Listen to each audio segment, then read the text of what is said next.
प्रकार का विलंब किए बिना एकाग्रचित्त होकर मंत्र की सिद्धि में तत्पर हो जाएं। इस प्रकार श्रीपाल को उत्साहित किया एवं मंत्र साधना की संपूर्ण विधि निश्चल भाव से, निष्कपट भाव से उस साधक ने श्रीपाल को बता दी। श्रीपाल उनके आग्रह पूर्ण अनुभव को टालने में असमर्थ रहे और उन्होंने सोचा कि इसकी बात को मैं कैसे टालूं, मगर मन वचन काया की चंचलता का परित्याग करके ही मंत्र की सिद्धि होती है। शुद्धता पूर्वक सबसे पहले उन्होंने स्नान किया, शुद्ध वस्त्रों को पहना और आसन लगाकर बैठ गए। आसन की भी बहुत बड़ी जरूरत होती है मंत्र की सिद्धि करने में।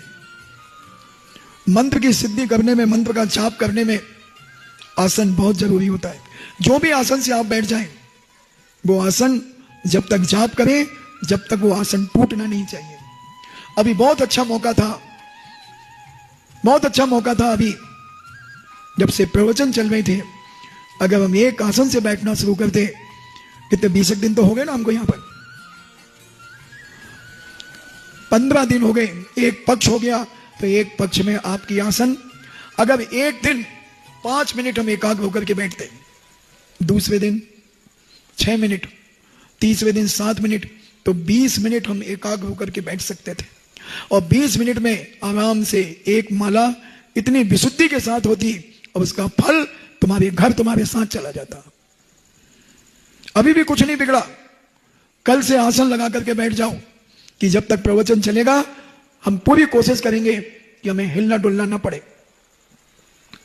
सीधे बैठेंगे शांति से, 5 मिनट बैठेंगे, 10 मिनट बैठेंगे, और ऐसी एकाग्रता से जब तुम बैठना शुरू करोगे तो एक दिन वो आएगा कि तुम 1 घंटे भी एक आसन से बैठोगे और तीसरी प्रतिमा लेने के तुम अधिकारी हो जाओगे।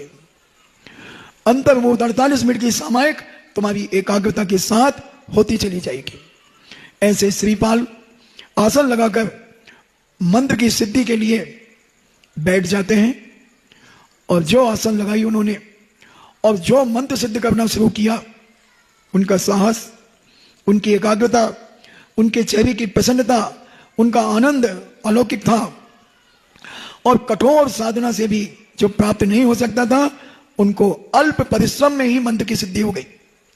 वह साधक कई दिनों से मंत्र की सिद्धि कर रहा था और इन्होंने पलक झपकते ही, यानी बहुत कम समय में मंत्र की सिद्धि को प्राप्त कर लिया। जब इस विद्या को आप अपने पास ही रखिए, और जब श्रीपाल ने उस विद्या को सिद्ध कर लिया और उस साधक से कहा कि लीजिए, ये विद्या मैंने आपके लिए सिद्ध कर दी, आप संभालिए।